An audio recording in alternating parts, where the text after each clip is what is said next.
Sit. First chemo, second chemo today, tatanggalin nila tubig ko. Side effect ng chemo, hingal. Even without chemo, hingal. Marami pa, suka. Mahirap. So, na-experience ko lahat ng experience ng mga kababayan natin, lalo ng mayaman na mahirap. Pero usually, mahirap ang maabot ng ganitong series. Sabi ng doktor ko, wala siya nakitang ganyang kalaki. Ganyang kabilis lumaki. Galing magtago. Ang naughty nitong ano mo.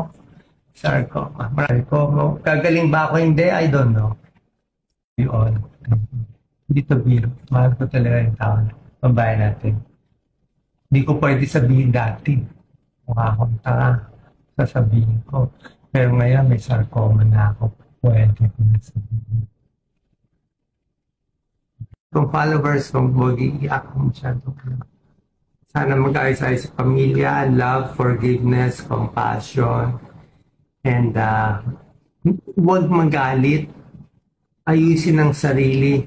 Sabi ko nga, kaya ilalaban tayo eh. Sabi ko sa doktor, Dr. Ang, I'm ready to fight. Okay, malungkot ako, hindi.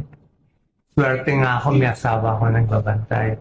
Swerte ako, may anak ako, panganay, si Angelica, Jelly, si Catherine, si Yenya, na mahal ako. Binabantayan ako. I'm so blessed. I'm so blessed. Is this negative or positive? Negative, may bukol. Pero positive, naging close sa aking dalawang anak mo.